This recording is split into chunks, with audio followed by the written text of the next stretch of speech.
Now, the man in charge of stopping migrants crossing the English Channel in small boats told MPs today that more can and must be done to end the dangerous journeys.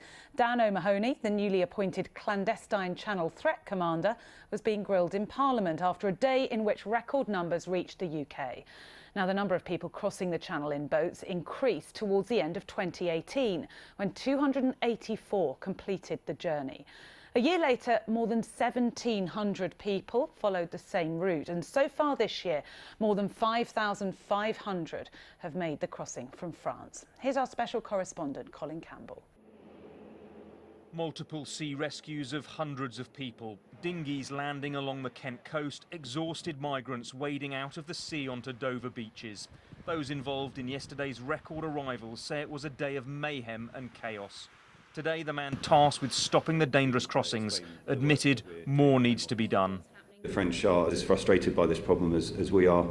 They stopped nearly 200 people from leaving the beach yesterday, about 3,000 this year. They stopped a very large rib yesterday with unbelievably 63 people on it yesterday from leaving the beaches. So that engagement is it's high tempo, it's very regular, and it is delivering results.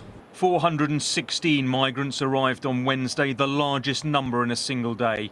Taken away in a fleet of coaches, Border Force officials in Dover are said to have worked up to 24 hours non-stop processing the new arrivals. We need to fingerprint them to identify them.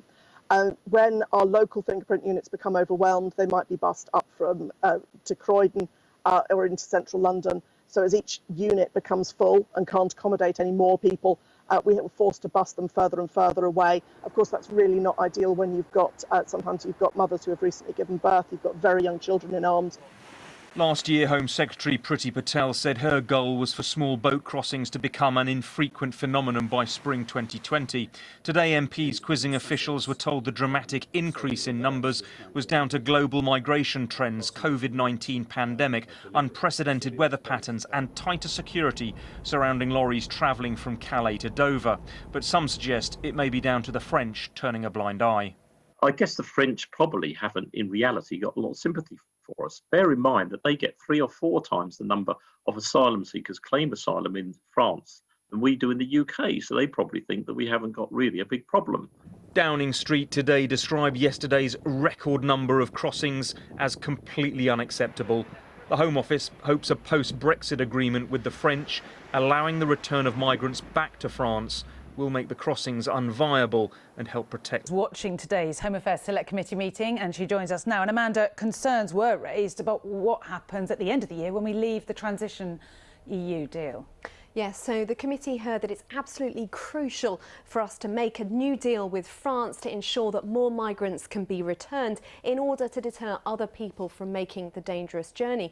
Currently, the UK is rejecting around 70% of asylum claims made by people who've arrived here in boats over the past year on the basis that they could have applied for asylum in the first safe European country they came to. And work is underway under current European law to return around 1,000 people to those countries. At the end of the year, of course, we're no longer part of that EU agreement. And this morning, the chair of the committee, Yvette Cooper, was really pushing the Home Office officials about the lack of clarity on what will happen if we don't have a new deal and we end up reverting to general international rules. Under existing international law and the default position, will you have any legal ability to return people to other European countries? Yes or no? I don't know. I will have to let you know. OK, I'm really surprised that you don't know, given your position. Does anybody else on the panel know? I don't, sorry.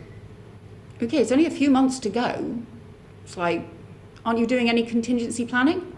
MP Adam Holloway says the situation is making a mockery of the legal process, and Sussex MP Tim Lawton, who's also on the committee, says he's concerned that French politicians are saying that migrants believe that it's easier to live and work illegally in the UK. He says more work needs to be done to correct this misconception.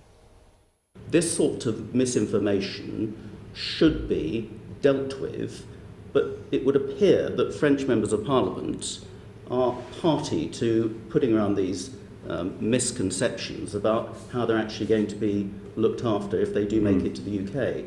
That's part of the problem, isn't it? That people are coming here on a false premise.